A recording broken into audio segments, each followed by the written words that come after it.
이 노래가 무슨 노래인지 알죠? 네. 제목이 뭔지 아세요? 아주 쉽습니다. 도레미송. 예, 할리우드의 아주 대표적인 뮤지컬 영화인 사운드 오브 뮤직의 한 장면입니다. 그 영화를 보면 사람들이 거의 대부분이 저기는 꼭 가보고 싶다. 저기는 꼭 가보고 싶다 하는 데가 오스트리아의 잘츠부르크라고 합니다. 아마 보면 너무나 멋져서 꼭 그쪽 지역에 가게 되면 꼭 가보고 싶은 그런 지역이 됩니다. 그런데 영화 사운드 오브 뮤직의 스토리는 혹시 좀 알고 계시는지요? 제가 간단하게 좀 소개를 하겠습니다. 이건 가족 영화입니다. 폰트랍이라고 하는 예비역 대령이 등장하는데 이 사람은 자기 몸에 군인 정신이 배어 있습니다. 그래서 엄마 없이 자라는 7 남매를 아주 군대식으로 훈련을 시킵니다. 호루라기를 몇 번 불면 이렇게 나오고 밥 먹으러 내려오고 뭐 이런 아주 그냥 군대식으로 훈련을 시키는데 이 집에 수녀의 후보생이었던 마리아가 가정교사로 들어오게 됩니다. 그리고는 완전히 색깔이 다른, 즉 폰트랍이라고 하는 대령의 색깔은 아주 엄격한데 반면에 굉장히 쾌활하고 부드럽고 이렇게 상냥한 가정교사가 이 집안의 분위기를 싹 바꿔냅니다. 아이들이 전혀 노래라고 하는 걸 모르고 자랐는데 이 아이들에게 노래를 가르쳐주면서 나왔던 장면이 바로 이 도레미송을 처음 가르쳤던 장면입니다. 이렇게 지나서 결국 폰트랍 대령과 이 마리아가 결혼을 하게 되고 잘 살 것만 같았는데 이 지역에 독일군이 2차 세계대전 때 점령을 하게 됩니다. 그리고는 독일군이 와서 원래 군인 출신이었으니까 이 폰트랍 대령을 징병해 갑니다. 그렇게 해서 요청을 합니다. 이제 나라를 위해서 이 독일을 위해서 참전하시오 이러자 고민에 빠지게 됩니다. 만약에 내가 이 독일 이 전쟁에 참전하게 되면 생명을 잃을 것 같다고 하는 위기감을 느끼고는 이 폰트랍 대령이 가족들을 다 데리고 알프스 산맥을 넘어가게 됩니다. 마지막 장면이 아마도 옷을 입은 걸 보면 저렇게 옷 입고 산을 넘는 건 불가능하겠다 싶을 정도로 옷을 예쁘게 잘 입고는 그 알프스 산맥을 넘어가는 장면으로 영화가 끝나게 됩니다. 자, 이 영화에서 마지막 장면을 딱 보면 정말 멋들어진 앞에 광경이 보입니다. 산 정상에, 산맥 정상에 딱 오르니까 이제 여기서 조금만 넘어가면 자유의 땅인 겁니다. 자유의 땅 스위스가 딱 마련이 돼 있고 여기에서 다시 돌아가면 억압의 땅, 지배의 땅, 고통의 땅으로 돌아가게 되는데 자, 이 사람들은 희망을 보고 넘어왔겠죠. 그런데 오늘 저는 우리 한번 생각해 보고 싶은 겁니다. 만약에 그 사이에 딱 서서 과거를 돌아봤습니다. 정말 힘들었거든요. 저기 되돌아가면 죽을 수도 있고 고통스러울 수도 있고 아플 수도 있는 그 장면 속에서 언뜻 이렇게 생각하는 사람이 있다면 여러분은 어떻게 생각하시겠습니까? 그래도 그때가 약간 짜릿짜릿했지. 내일 죽을지도 모르고 내일 고통받을지도 모르고 어떻게 될지도 모르니까 긴장감이 쫙 오니까 살아있다고 느끼는 것 같아. 이렇게 말할 사람이 있을까요?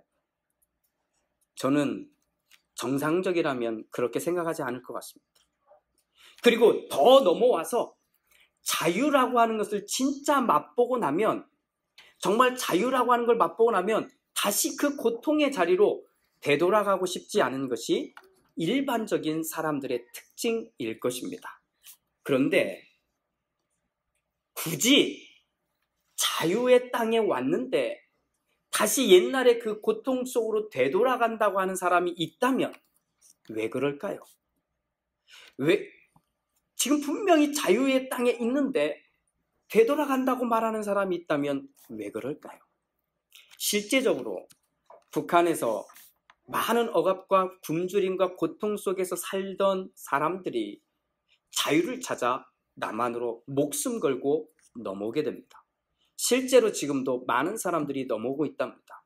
그런데 더 놀라운 사실은 이 자유의 땅에서 시간을 보내면서 정착을 도와줬는데 그렇게 도와줬던 사람들이 다시 돌아가겠다는 사람들이 나온다는 겁니다.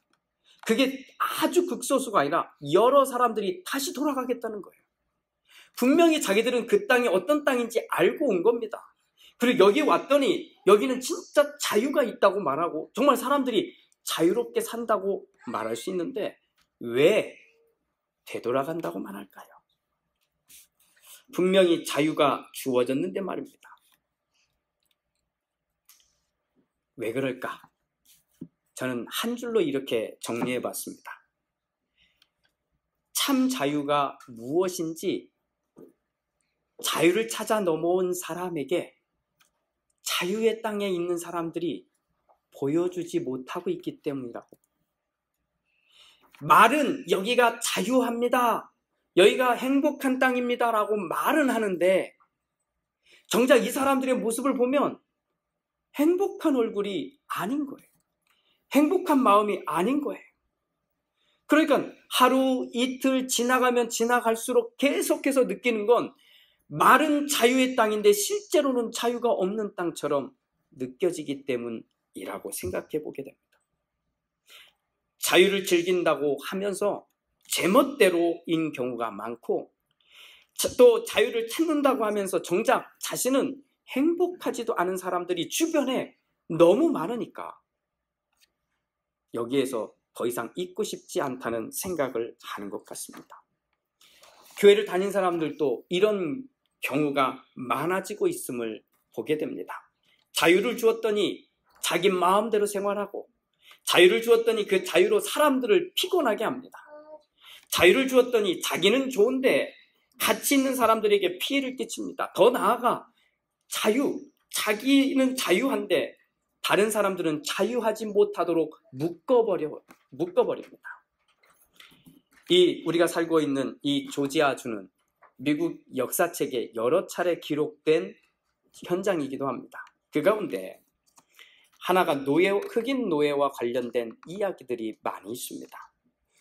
아프리카로부터 정말 커다란 배에 아프리카 땅에서 잡아온 흑인 노예들을 싣고는 여기로 오고 그 첫 번째 기착지가 이 조지아주에 많이 있었답니다. 그런데 그 배들이 어떤지 아시죠?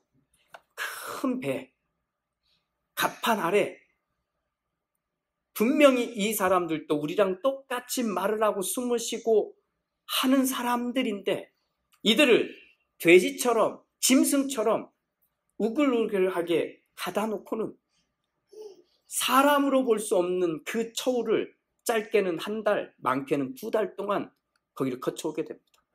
누군가가 병들어 죽게 되면 그 병원균들이 흩어지는데 살아남아야만 되는 현장이었던 거예요. 그런데 그렇게 아프리카 땅에서 오는데 올 때 일주일마다 갑판 위에서는 이상한 일이 벌어지는 겁니다. 갑판 위에서는 백인들이 모여서 찬송을 부르고 성경을 읽고 기도하고 있는 겁니다. 그 찬양은 승리하는 찬양이고 그 찬양은 하나님을 높이는 찬양이고 그 찬양은 하나님 때문에 내가 행복하고 좋다는 노래를 갑판 위에서는 부르고 있고 갑판 밑에서는 똑같은 사람들이 신음의 소리를 가득 내고 있는 게 그 배의 현장이었습니다. 시각을 바꿔볼까요? 갑판 위에 있는 사람들은 자유, 하나님이 얼마나 위대한지 아십니까? 하면서 외치고 있다면 갑판 아래에 있는 사람들은 그렇게 외치고 있는 저 사람들을 통해 어떤 하나님을 봤을까요?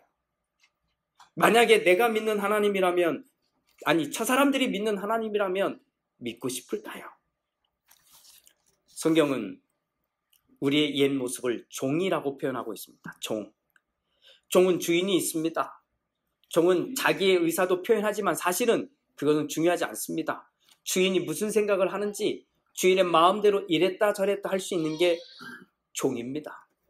종의 생명까지도 이랬다 저랬다 할 수 있습니다. 이게 종입니다. 그런데 우리를 그냥 종이라고 말하지 않고 죄의 종이라고 말합니다. 다시 말하면 발버둥 치고 싶어도 죄가 나를 붙들고 있어서 내가 내 힘으로는 이걸 벗어날 수 없다는 겁니다. 그렇게 지내던 우리가 이제는 아들이 되었다는 겁니다. 아들이 되었다는 겁니다. 아버지 아래서 자랍니다. 아버지 아래서 자라는 건 사실은 아들이나 종이나 똑같습니다. 그런데 아들은 자유합니다. 아들은 맨 훗날, 저 그날 내가 자유를 누릴 수 있는 존재가 아니라 지금 자유한 겁니다. 종은 언젠가 자유를 누릴 수 있으면 좋겠다 하는 대상이라면 아들은, 딸은 지금 자유한 겁니다. 더 이상 종 노릇 할 필요가 없게 된 겁니다. 성경의 표현을 정확하게 빌리면 종이었던 우리가 아들이 되었다는 겁니다. 믿으십니까? 종이었던 우리가 딸이 되었다는 겁니다. 믿으십니까? 죄 아래서 종노릇하였던 우리가 더 이상 죄에 묶여있지 않고 죄에서 떠나 생활할 수 있게 되었다는 겁니다. 그런데 그런 아들이 된, 딸이 된 우리에게 성령께서 우리에게 하게 하신 말이 있다는 겁니다. 따라해 볼까요? 아빠. 이거는 우리는 아빠 이렇게 부르는 거지만 원래 언어로 가면 똑같습니다. 아빠입니다. 한번 따라해 볼까요? 아빠. 그래서 우리 성경은 아빠, 아버지 이렇게 번역을 한 겁니다. 아빠는 그들이 부르는 발음이고요. 아버지는 우리의 발음입니다. 누구를 부르는 겁니까? 내 주인이신 하나님이 아니라 내 아버지이신 하나님을 부르는 겁니다. 그렇잖아요. 아빠 부르잖아요. 그죠? 우리 훈이가 이제 아빠를 부르기 시작했어요. 네, 아빠를 부르기 시작했어요. 자, 아빠, 아버지. 오늘 성경은 그 이야기를 하는 겁니다. 내가 그냥 부르는 게 아니라 성령께서 하나님의 자녀가 된 우리에게 오셔서 우리로 하여금 이 하나님을 주인 되신 하나님이라고 부르지 않고 이제는 아빠, 아버지라고 부르게 하셨다는 겁니다. 그러면 무슨 말입니까? 한번 우리 대답해 봤으면 좋겠습니다. 예, 아니요라고 한번 대답해 보시면 됩니다. 그 아버지가 어떤 하나님, 어떤 분이신지. 자, 예, 아니요로 한번 대답해 보십시오. 그 아버지가 문제투성입니까? 그 아버지가 판단력이 부족합니까? 아직 잘 모르시겠어요? 그 아버지가 누군지? 자, 그 아버지가 능력이 별로 없습니까? 그 아버지가 내 말을 전혀 듣지 않습니까? 그 아버지가 편애하십니까? 한번 생각해 보세요. 우리가 아이들을 기르면 이 아이들이 아빠를 부를 때는 그 아빠가 이 반대라는 겁니다. 아빠를 부를 때는 아빠가 나중에 이제 자라고 나서 보니까 우리 아빠도 부족한 게 있고 우리 아빠도 못하는 게 있고 우리 아빠도 뭔가 다른 게 있고 이렇게 느낀 다음부터는 잘 안 부를 겁니다. 그러나 어릴 때는 부릅니다. 왜? 그 아빠는 옳다고 생각하니까. 그 아빠는 나에게 다 준 거라고 생각하니까. 그 아빠는 그만한 능력이 있다고 생각하니까 그 아빠를 부르는 겁니다. 그런데 우리가 바라보는 아버지, 우리가 바라보는 그 아버지는 항상 오르시잖아요. 우리가 바라보는 아버지는 항상 지혜롭고 모든 것을 할 수 있고 우리의 신음소리까지도 들으시잖아요.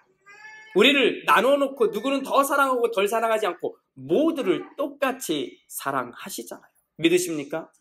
이게 우리 아버지예요. 이 세상 모든 것을 가지고 우리에게 말씀하시는 아버지, 우리 곁에 함께 하시는 아버지, 그 아버지를 우리가 부르고 있는 겁니다. 다시 한번 따라해 보겠습니다. 아빠, 아버지. 아버지. 박노해 시인이 3가지 선물이라고 하는 글을 썼습니다. 잠깐 소개합니다. 나에게 선물하고 싶은 것은 단 3가지. 풀무로 달고 만든 단순한 호미 하나, 2 밭에 꼭 맞는 단단한 신발 하나, 편안하고 오래된 단아한 의자 하나. 나는 그 호미로 내가 먹을 것을 일구리라. 그 신발을 신고 발목이 시리도록 길을 걷고 그 의자에 앉아 차를 마시며 저녁 노을을 보고 때로 멀리서 찾아오는 벗들과 담소하며 더 많은 시간을 침묵하며 미소 지으리라. 그리하여 상처 많은 내 인생에 단 한마디를 선물하리니 일만 하면 넉넉하다 라고 합니다. 사랑하는 교회 여러분, 우리가 자꾸만 하나님을 향해 서 있지 못하고 자꾸 옛날로 돌아가려고 하는 이유는 그 하나님이 아버지가 되지 못하기 때문입니다. 그 하나님을 아버지로 고백하면 우리는 자녀로서 자유할 수 있습니다. 자꾸만 하나님이 주인처럼 되어 있고 내가 종처럼 하고 있으니까 신앙생활이 버거운 겁니다.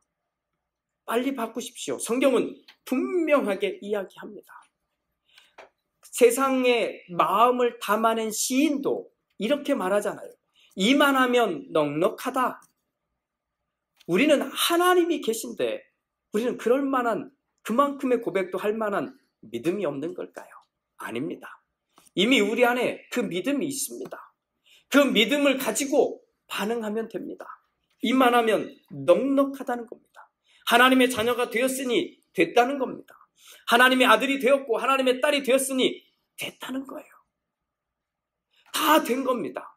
다른 것으로 자꾸만 움직이려고 하는 이 모든 것들이 우리를 다시 아들, 딸의 자리가 아니라 종의 자리로 끌어내리고 있다는 겁니다. 그러지 마십시오.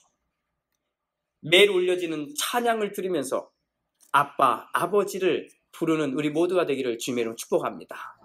매일 드리는 기도의 시간을 통해서 내가 지금 기도하는 것은 다른 대상이 아니라 아빠, 아버지다. 매일 읽는 성경을 통해서도 아빠, 아버지라고 부를 수 있는 우리 모두가 되기를 주님의 이름으로 축복합니다. 이만하면 다 된 겁니다. 이만하면 넉넉한 것입니다. 이만하면 충분합니다. 주님의 이름, 그 이름 하나만으로 감사할 수 있는 우리 모두가 되기를 주님의 이름으로 축복합니다. 아멘. 1년의 반이 벌써 끝났습니다. 다음 주일이면 또 나머지 반이 시작됩니다. 자, 1년의 반 한번 우리 돌아봐야 되지 않을까요? 돌아보는데 이번 한 주간 풀로 우리 한번 이렇게 해봤으면 좋겠어요. 나에게 진짜 역사하신 분이 하나님이신가? 나와 함께 하신 분이 하나님이신가? 내 마음에 이 숱한 굴곡들이 지나와도 나를 붙들고 나와 함께 이야기를 해주신 분은 하나님이셨구나. 이 고백이 있으시면 감사의 마음들을 이렇든 저렇든 담아 다음 주일에 우리 만났으면 좋겠습니다. 한 주간 동안 아이들을 기르고 계신 분들은 아이들과 함께 해보셨으면 좋겠어요. 지난 6개월 동안 어떻게 지냈는지, 좋은 것, 힘든 것, 어려운 것 있었지만 하나님이 나와 함께 했고 우리와 함께 했고 또 저는 우리 교회와 함께 하신 하나님, 이것을 준비하고 고백할 수 있는 한 주간이 되었으면 좋겠습니다. 그러면서 그래, 하나님이 인도하셨다. 그래, 하나님이 함께 하셨다. 그래, 하나님이 나를 도우셨다. 그러니 이만하면 넉넉하다. 이렇게 말할 수 있는 이번 한 주간, 또 그렇게 다음 주에 맞이하게 되는 우리의 맥주 감사 주일이 되었으면 참 좋겠습니다. 한 주간 그렇게 하시기로 마음에 결정하시면 우리 아멘이라고 대답했으면 좋겠습니다. 그렇게 준비하시겠습니까? 아멘. 하나님이 우리의 아버지 되십니다. 이거면 됩니다. 기도하겠습니다.